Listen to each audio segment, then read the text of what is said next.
Hello and welcome. Sorry, that was rather deep, wasn't it? Hello. Hello. Hello, children. Are you sitting comfortably? Hello. It's Nan Winton. Exactly. Well, hello and welcome to a special edition of the Newsagents because it's a Friday Q&A exercise. Exercise? You're sounding very teacherish. I know. Get your exercise books out, kids. Exactly, kids. Yeah, pay attention. Stop talking in the back, Goodall. Do you ever work out, and this is a complete tangent, why... I was talking about this with our editor the other day. These are sort of like really in-depth conversations we have on Newsagents. Yeah. Like, why in maths books are they little squares? What's all that about?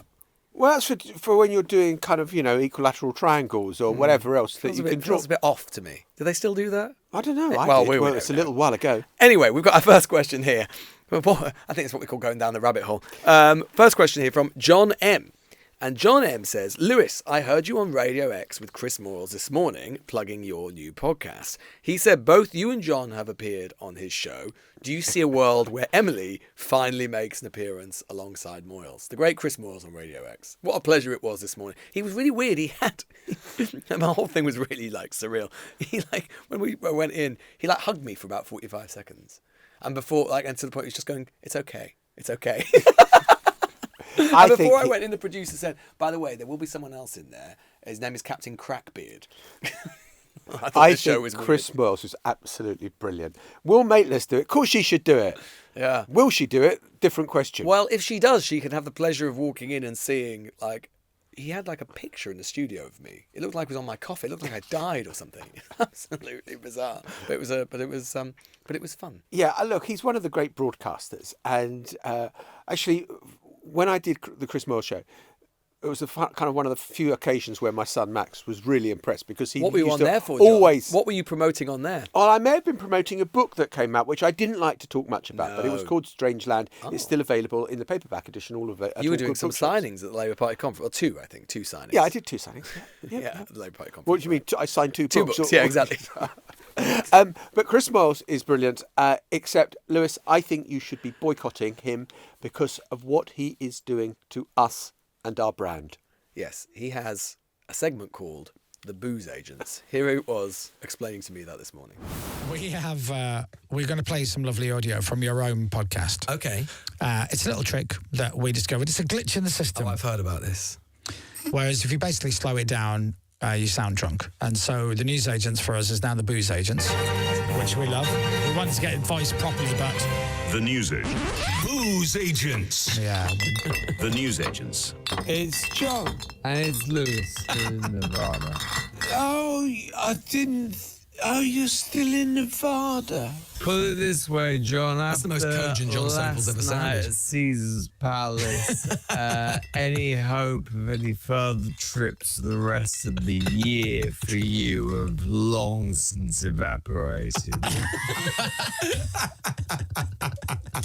Doesn't sound anything like us at all. Welcome to the News Agents. It's John. It's Lewis. And probably a bit of a tone change here because our first question is, do you think it was appropriate for people to hold pro-Palestine protests last night in the wake of the Yom Kippur terror attack? I think, and that's from Luke on Blue Sky, I think I could be quite brief on this one, John, for a change, and I'll just say, no, I don't think it was. I think that,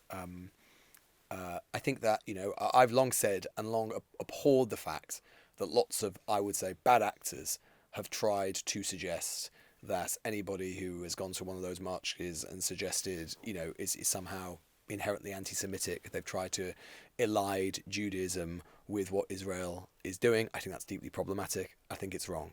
But I also think, and I think it's absolutely right that people are appalled by many of the things that have happened in Gaza. I also think that, unfortunately, that conflict is not going away. And I think that just as human beings, I think grace is really important in politics. And I think that we know that there are so many of our fellow citizens, Jewish fellow citizens, who are terrified at the moment about what happened in Manchester.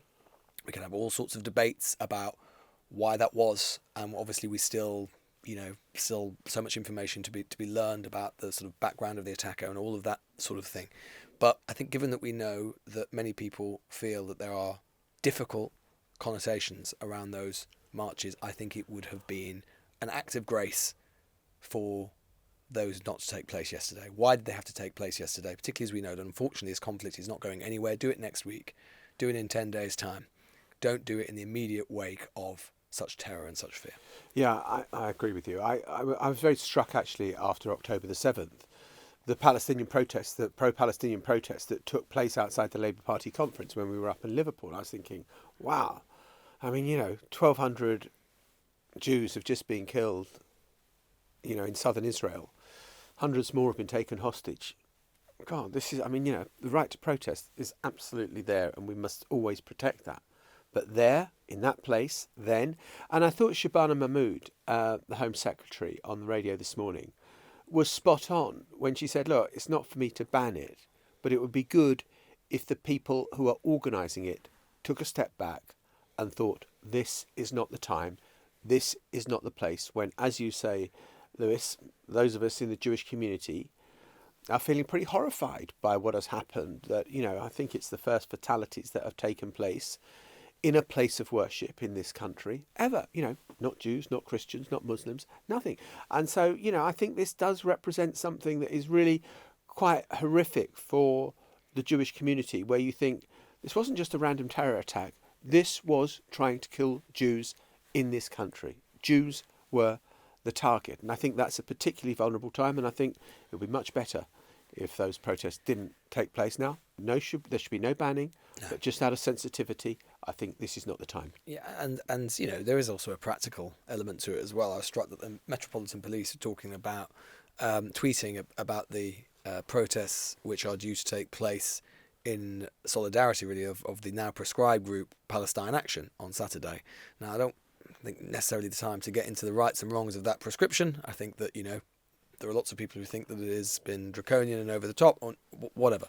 But I think that, as the Met themselves say, as a result of having to police that protest and because it is prescribed, arrest quite a lot of people inevitably on Saturday, they themselves say this is a moment in the immediate wake of a terror attack of heightened security, where they actually will need to devote extra resources and officers to protecting synagogues and other religious sites, no doubt, as well, over the course of the weekend, while there is this heightened sensitivity and heightened security problems. And if they're in the middle of London policing that, then that's fewer police officers that they have to do those important things. I was in touch with a much younger cousin of mine, and she's got kids who are going to school. They go to a Jewish school in North London, and the kids went to school this morning, and there are police outside, and they're going through cordons to get to school. And I think, as a young kid, that must feel bloody terrifying, that you feel that you need that level of protection just because of your religion. And I think that, I think this is a heightened time of awareness and alarm and fear and terror that maybe it would be best if it didn't happen. Lisa has a question on the same subject, and she says, hello, news agents. Today is a very sombre day for all British Jews. Back in 2019, prior to the general election, Rabbi Jonathan Roman wrote a very chilling article for the Daily Mail based on the possibility that Jeremy Corbyn might end up in number 10. My question is, what has changed since 2019? Is anti-Semitism in the UK now worse than this has ever been? Kindest regards, Lisa.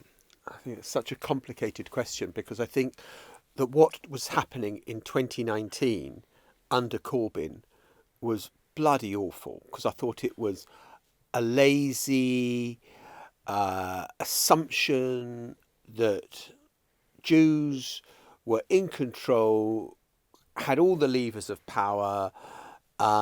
It was all of that. It was the kind of Zionist conspiracy stuff that Corbyn seemed to kind of believe in or implicitly believe in. And there were an awful lot of people in the Labour Party who thought that somehow anti-Semitism was a kind of lesser form of discrimination and bias, and therefore more forgivable. And I think that was rooted out correctly by Keir Starmer.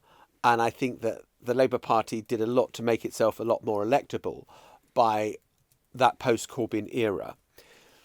I think that October the 7th has obviously changed the atmosphere. And I was talking to a member of Parliament the other day who's Jewish at the Labour Party conference. This person was saying, look, if you go into a room and you say you're Jewish, you feel the temperature drop 1 or 2 degrees.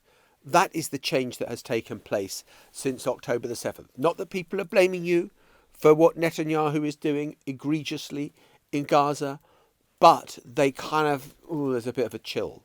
And I think that is something that is profound.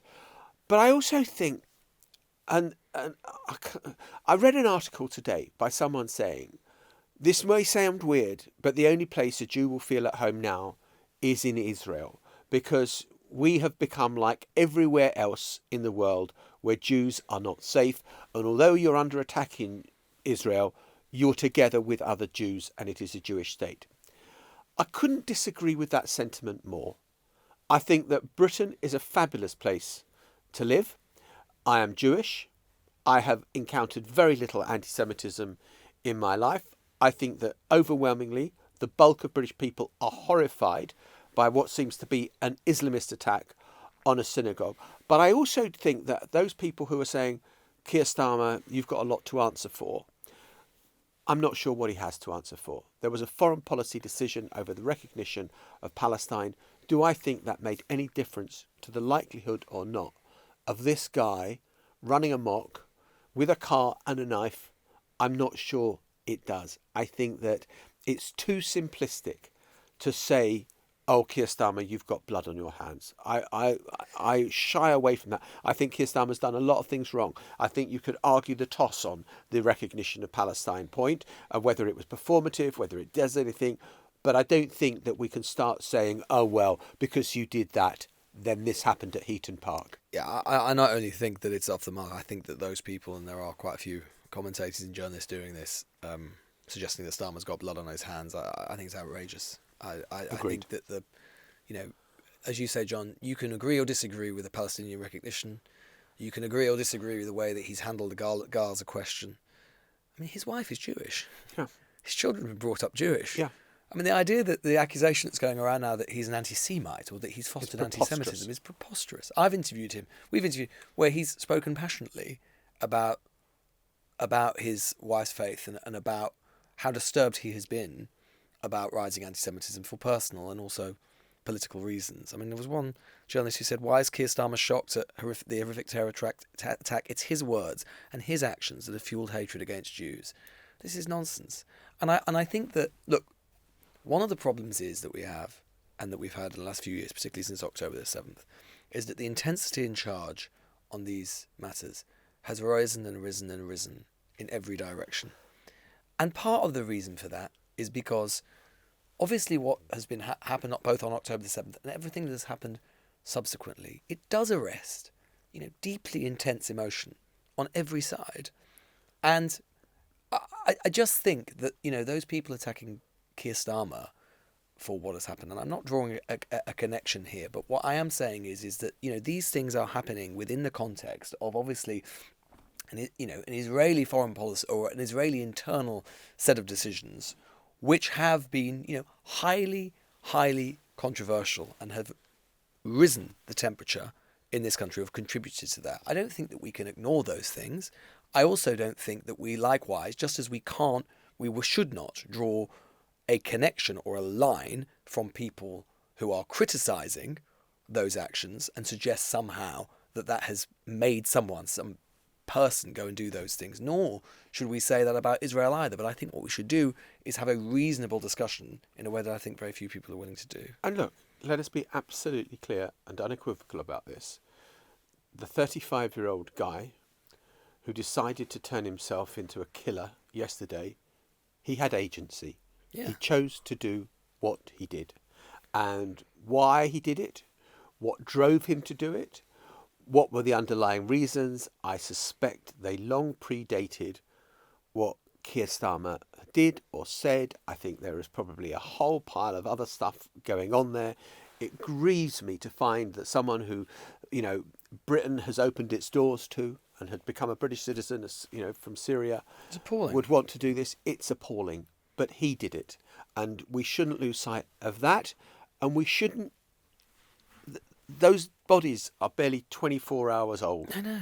And no one is remembering the two people who died by while people go on the political attack. I just think some of this stuff in the graceless, public again. square is so ugly. It is so grotesque. What happened to the bloody common humanity? There was a killer who is responsible. There are 2 people who are dead on Yom Kippur. Let us remember them, and may their memories be a blessing to their families. Absolutely, and we shouldn't. And at some point, probably in the not too distant future, we should continue the conversation and not be afraid to have an honest and frank conversation about problems with political Islamism in Britain and where there is radicalisation. We should not be afraid of that, nor should we be afraid to recognise the far right elements of the Israeli government, for example. And I'm not making I don't like drawing a relation between British Jews and Israel. I don't like to do that. I think part of the problem with this whole debate is that is too often done. But nonetheless, if we're talking about Gaza in the round, what we can say is that there is clear political extremism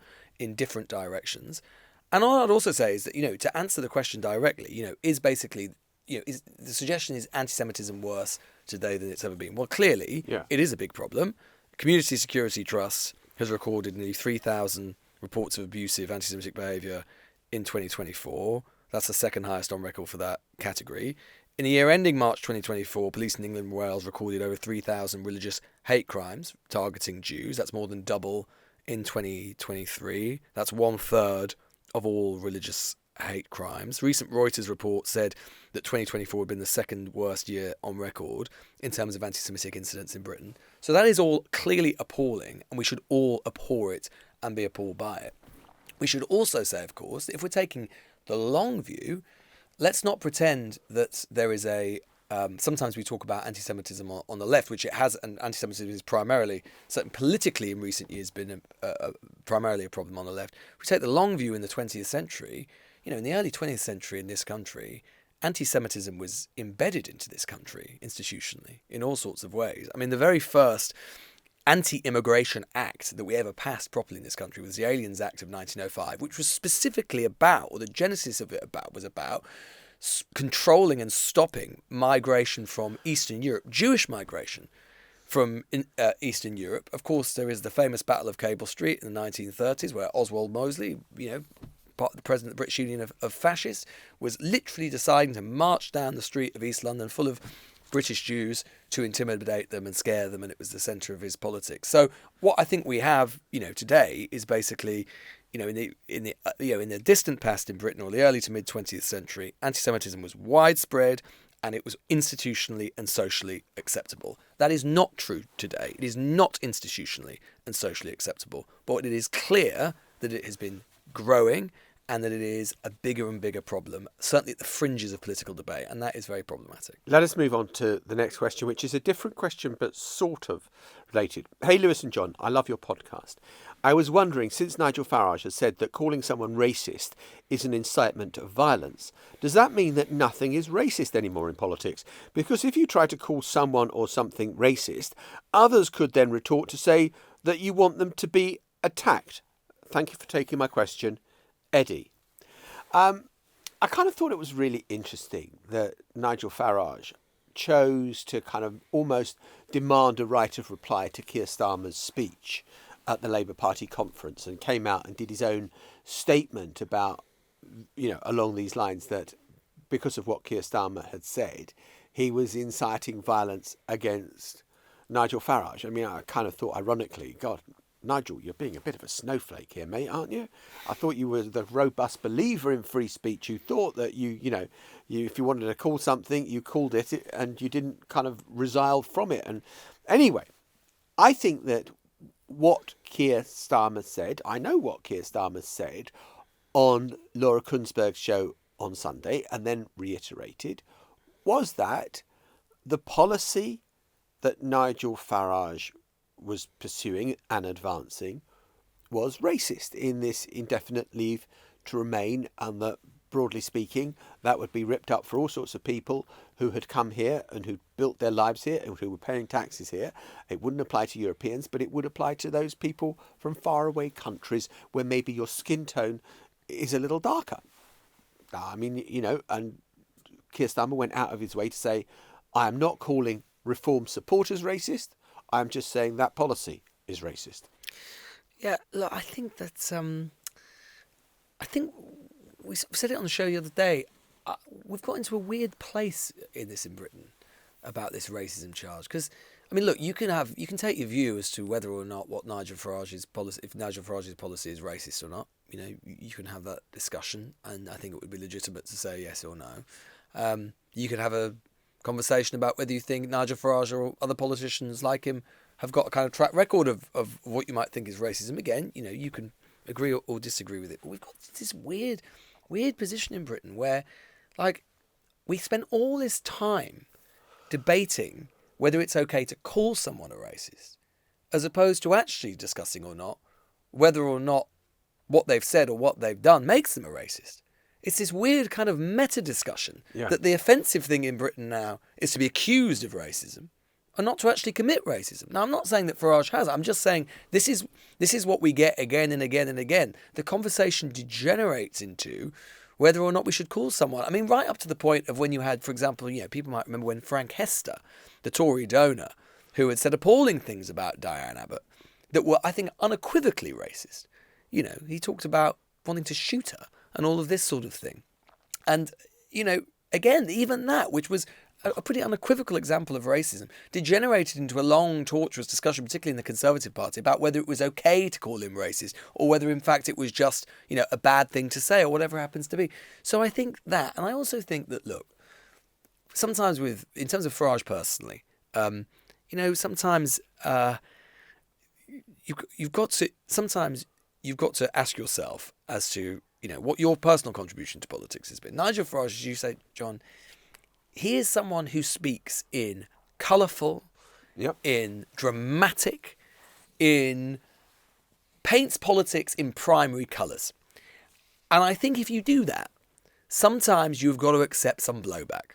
And you can't turn around and start complaining. So, for example, you know, Farage has specialised for many years now, and particularly recently, in, much like quite a lot of the radical right, in portraying, you know, Britain as lawless, or whether it was saying that Britain is becoming like North Korea, or whether it's saying, like last year, you know, Muslims do not share British values, whole areas of our towns and cities unrecognisable as being English. I remember during the Brexit campaign, him accusing Theresa May of an act of appeasement, saying that the deal that she had signed was the sort of deal that you'd get if you'd surrendered to another country in an act of war. You know, these are big, grand, often dark types of political rhetoric. Now, I'm not saying he's right or wrong to say any of these things. I think quite a few of those things, in all sorts of ways, are factually wrong.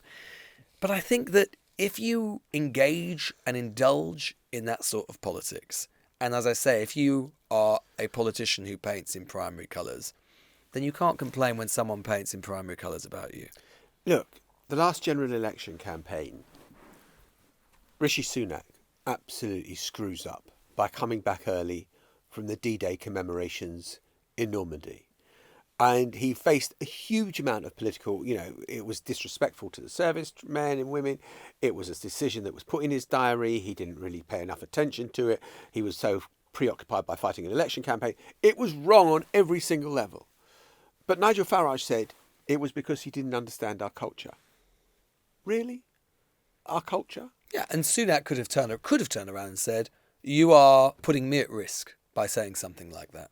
Or Theresa May could have turned around and said, when you accuse me of an act of surrender, you're putting me at risk from like a far-right nutcase, or whatever it happens to be. So that's what I mean. Like any of these things, unless you are highly calibrated and highly cautious about everything you say politically, which Nigel Farage, whether you love him or you loathe him, he has not been, he is not, and I guarantee he will not be, in which case you really can't turn around and start complaining when others start to have the same approach about you, which is what Starmer did this week, rightly or wrongly. So Ben Miller on Twitter has got in touch with a very simple and short question.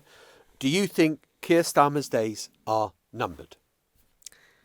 I think that Starmer bought himself some time at Labour Party conference, but I don't think he bought himself much time.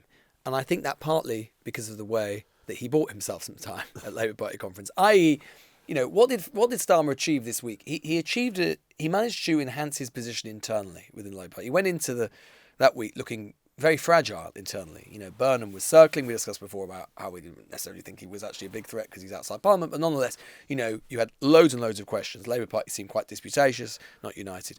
Actually, ended the week feeling quite good about itself because of the way that Starmer had taken it to Farage personally. And he tickled the Labour Party's tummy in all kinds of ways, telling it what it wanted to hear, not least on the accusation of racism and so on. And he made it, partly because he, I think, had so little else to say about the state of politics right now or what he's going to do in the future. He made it to basically set up the political litmus test to come, which is our task, where the stakes couldn't be higher, his words, is to defeat Farage. Problem with that as an approach, it's fine, and it tickled the Labour Party's tummy in Liverpool and got him out of a bit of a tight spot. So it was a good tactical win. Strategically, I think it was disastrous, because I think that he's basically... There is a contest, as he well knows, that is coming up in May in Wales, in the Senate elections, and to a lesser extent in Holyrood, and in English councils, where, in all likelihood, Farage will win.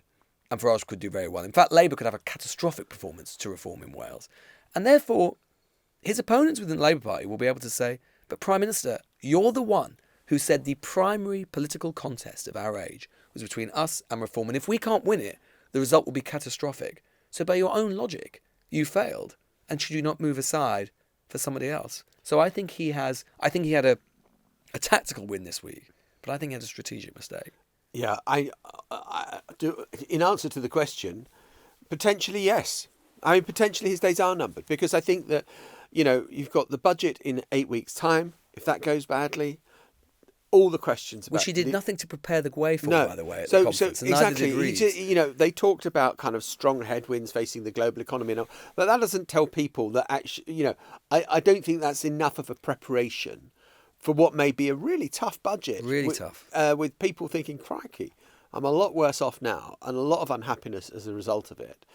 You've got that coming up in, you know, late November, and then you've got, as you say, Lewis, the, you know, elections in Wales particularly in May. The deputy leadership contest before that, which he'll again probably lose to the woman he's sacked. Yes, because that is being seen as a proxy battle of, you know, do we want to give a yellow card to Keir Starmer? That's the party.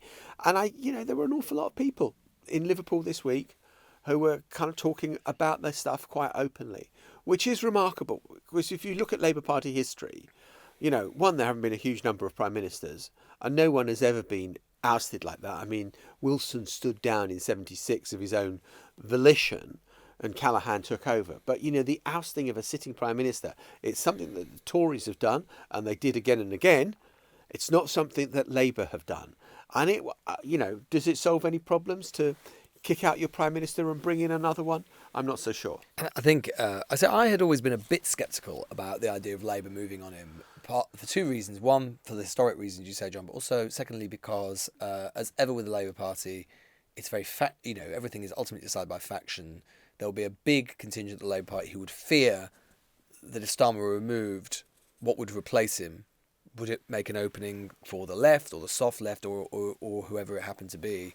But with Angela Rayner gone and, you know, Burnham's not in Parliament, is that a risk that elements of the Labour Party might be willing to have? Maybe the result of the deputy leadership contest will be important in that, because it will certainly, assuming Lucy Powell wins, that will certainly give an indication of where Labour Party opinion is at, and the kind of right of the Labour Party, who are still sort of rallying, at least to some extent, around Starmer, will fear what might happen. So, and I think that is still there. But the other bit about the history, I think, is no longer as germane as it used to be. Yeah. Because, you know, you're absolutely right. So many people, I was amazed at Liverpool just how many people, you know, were openly talking about this. And so someone put it to me, I said to them, yeah, but when the push comes down to it, Labour's gutless, right? And he's like, yeah, this person said to me, yeah, to some extent, but you got to remember two things. Like, one, the victory was so wide and yet so shallow. You know, there are so many Labour MPs with tiny, tiny majorities. They feel at this point they may have nothing to lose. Many as well who didn't even expect to be in. And so you've got to remember the extent to which, and the fact that, you know, he was never beloved. He never really had a faction of his own to begin with anyway. He's sort of been adopted by one and discarded by the other. So you put those two things together, and maybe history isn't quite as good as a guide for the Labour Party. Oh, and the other thing, which is that, as well, Labour MPs this time, and Starmer again has augmented this sense, is like, they're not just afraid of the Tories coming back. They're not just afraid of the pendulum. swinging against them again. They're afraid of the whole board being swept away. And the duopoly, the Labour-Tory duopoly, which has governed British politics for a century, may be being swept away. And that fear changes the calculus. It potentially makes Labour MPs less risk-averse than they would have been before, because they think that it's not just a case of having to save the government. In their heads, or at least quite a lot of their heads, it's about saving British democracy. Yeah, just interesting. You recounting the conversation you had with a sort of, Labour figure. I spoke to a Labour MP from Scotland who previously, before the election, had come into Parliament for the first time. Previously worked in the voluntary sector. Doesn't think he's going to save his seat at the next election. You think I'm going to vote for welfare reform cuts? Yeah, exactly. You think I'm going to do that when I'm probably going to have to get a job back in the voluntary sector after this election? You must be freaking joking. And so there's no sense of them feeling, okay, right, we're all in this together. No. I just don't think that loyalty is there towards him. And I think that could be, potentially very dangerous. So Sarah on X has a question. Nice to have a vaguely nice comment on X these days, or just a question. I mean, rather than the just abuse. With the Conservative Party conference starting on Monday, Sunday, I suppose it would be. I was wondering if you can remember a time when the Tory Party felt so irrelevant. Shall I do that in one word? I think you can, John. No. I mean, I guess the first Tory Party conference I went to was in 1989. I think it was. Thatcher was still the Prime Minister. And even after 97, when Blair has won a landslide election, the Tories still thought they had this pomp and they'd been eviscerated, but they still felt like they were a big political party. They had been the party of government through most of the 20th century. There was only one leader of the Conservative Party in the 20th century who never became Prime Minister. And you think, God, this is the party of government, the natural party of government, even after Blair, and Brown being in power for those 13 years.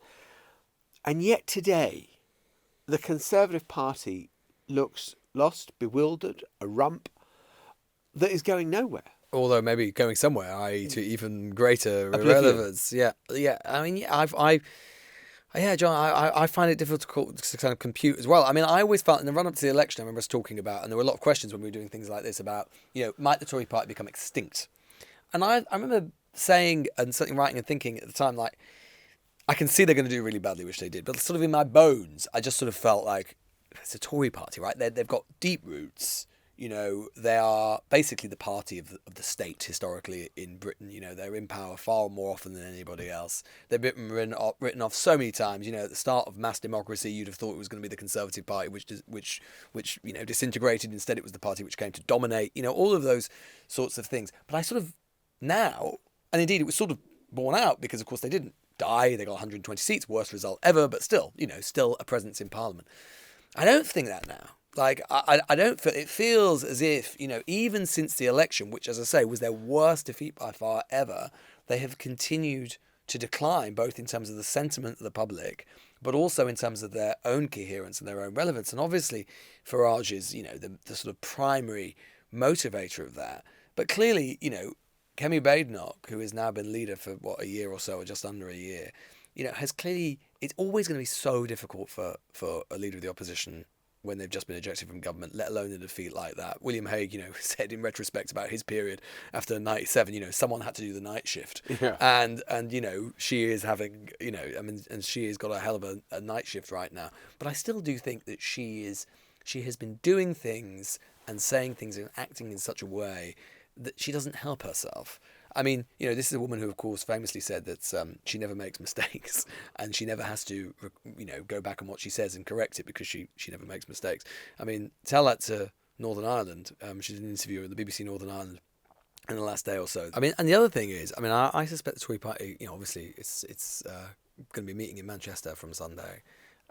She said, I think in another interview, and she's quite straight talking, so sort of fair play to her in a way, but she said, she described the Tory party right now as a distressed asset, sort of financial, commercial term. Yeah. And I don't know if that was very wise. In a sense, I don't know if the Tory party would like that very much. I think that kind of, it has the feel to me of a little bit of the kind of like Theresa May nasty party thing, the sort of thing that kind of might become a bit of an albatross around her neck, that the Tory party doesn't like and didn't like sort of to hear.